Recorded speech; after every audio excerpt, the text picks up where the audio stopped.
Welcome to the Marketing for Startups podcast. If you're trying to figure out marketing for your startup, then you're in the right place. In this podcast, we go high level, looking at the intersection of branding, data, and leadership to offer you a marketing playbook to grow and scale. Join me each week for in-depth interviews, tactical advice, and practical trainings.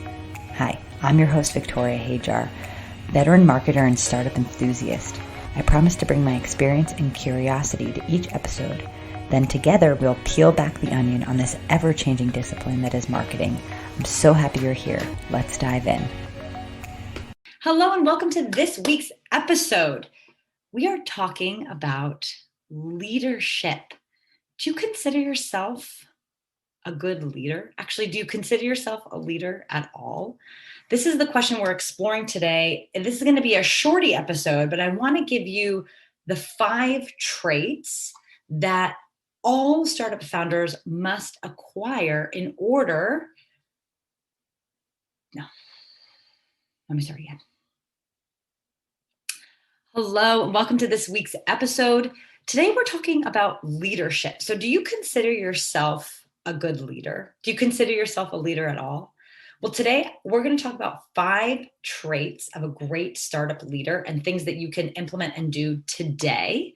This is going to be a shorty episode. I want to give you these 5 kind of tactical, actionable practices that you can implement in your life today.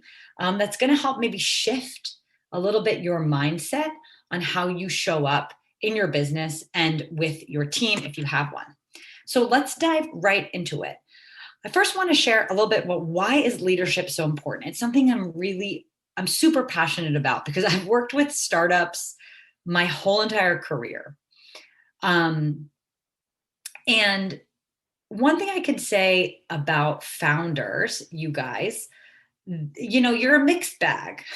So founders have such diverse backgrounds that sometimes they don't have all of the skills that's needed to really lead their company, right? And maybe you've butt up against this where you feel like you're really good maybe at one piece of the business and it's a little bit overwhelming to be the CEO, right?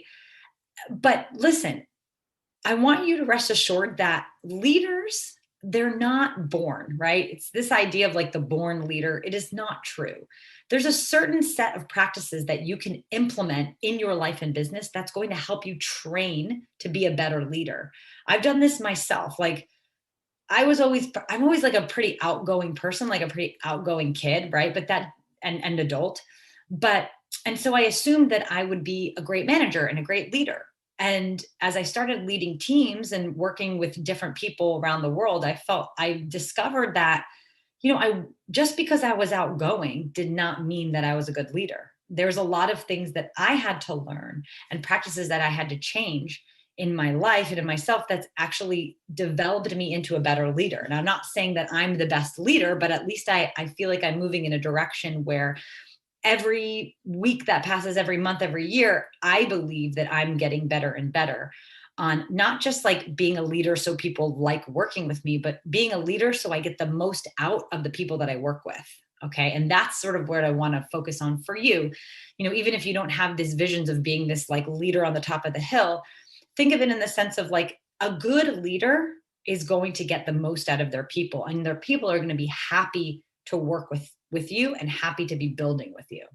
So let's get into it. The 5 practices you can implement. So number 1 is adopting a growth mindset. Okay. So this one I think is so important as a human being, as someone that owns a company. I'm sure you've heard this phrase that entrepreneurship is like the biggest project in self-development that one could go through. And it's completely true because you're butting against all of these different things, right? You're butting up against imposter syndrome. You're butting up against your money mindset. You're butting up against this idea of like what it means to be a leader, what it means to grow a company, right? And oftentimes there's a lot of barriers that you have to break through. But in terms of leadership, I want to go back to this idea that leaders are made and not born. So just as I said in my own case, like I've been learning how to be a better leader. And then it's an active project. It's the act of sort of reflecting on what you're doing well and what you're not doing so well, and then making a concerted effort to improve those areas that need improving. So that may look like, reading a book about management or reading a book about leadership. That could mean, taking courses about leadership, or implementing certain systems and sticking to them. This is a really big one, right? Like creating processes and stuff, but then actually following through with those processes. There's a lot of big and little ways that you can show up as a leader. But the first most important thing is having that mindset. First, accepting that, yes, you are a leader and that it is the most important role that you're going to play in your company. And so getting comfortable with leading people and being conscious of improving yourself as a leader is going to pay itself back in the future tenfold. And by the way, we're talking about leadership. When I talk about leadership, it doesn't matter if you're just leading yourself. Like if you're at the very beginning stages of building your startup and you're just alone in your home, there's a ton of leadership that goes into leading yourself. And that's like the first step, right? In order to be able to lead other people, you need to be able to have that discipline and that consistency with yourself. Okay, so adopting a growth mindset. Okay, number 2, once we have team members on board, okay, and even if it's just one person, I want you to invest time in building rapport and trust with your team. This means taking time whenever you're together in a meeting, just allocating a few minutes to getting to know them and who they are. We have to remember, we're all working remotely now. I mean, most of us are working remotely, right? So we don't have those moments where we can build like real human connection. And especially in startup world where maybe you're not like paying the biggest salaries, you really need people that believe in you and believe in your mission, believe in the company's mission, and that are excited to learn and grow with you, right? So establishing that and building that, taking that time to talk to your teammates, it is so, so valuable, okay? Another important thing in building rapport and trust is discovering what motivates them.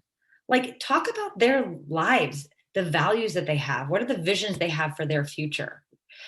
Really investing in this relationship it's going to pay you back tenfold, just like all these leadership practices, because finding the right people, it's like the difference between success and failure. And if you don't invest this time in your people and you build that trust, well, they're going to move on to the next thing. And that's going to be tough for you because finding great people, onboarding them, it's costly. It takes a lot of time. So if you find good people, do all that you can to keep them, like build that relationship with them. And doing that is going to make that person feel part of something, and they're going to make them feel appreciated and acknowledged. So number 3, be conscious of providing clarity on the goals, roles, and expectations. So when you bring someone into your company to work with you, assume that they don't know anything. Even if you have a job description from when they applied, be clear when they start the role and exactly what their role is, and even better, what their goals are for the quarter, and break down those goals into bite-sized chunks with them, week by week with due dates.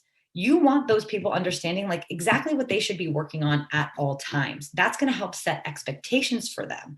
And it's going to help them feel more comfortable and confident in their role. And then you're going to get the most out of them. Number 4 is holding regular meetings. And this sort of goes back to building the trust factor, right? Be consistent. Do not cancel meetings. Be respectful to your people, and know that chasing and trying to organize meetings is a waste of time, is really tough. So I really would say inconsistency as a leader, like being in a meeting, canceling meetings, or like showing up very differently, like not having a clear agenda. These 2 actions create insecurity in your team members. You have to know that you're leading, you're the captain. right? You're going to set the tone. If you're disorganized and messy, it's going to give them license to be disorganized and messy too. You do not want that, right? And the fifth thing, which is the hardest for me, but I know it's very important, is to practice asking good questions and listening. As the leader, as the founder, you kind of know what needs to be happening. You just want people to do it, right? But it is going to be really worth it if you get into the mentality of creating the team and bringing people into the fold. That means like getting curious about what their ideas about a certain goal or how things are executed. We need to respect people's experience and their ideas. And there's so much like creativity and knowledge that can come out of just looking at them as equals, not as executors that just have to do exactly what you say. And this, I believe this is even for assistants. I'll give you a good example. An assistant is probably much, much better at creating systems and being organized than you are. So listen to them about how they might organize or execute, like implementing a certain system or different processes in your business.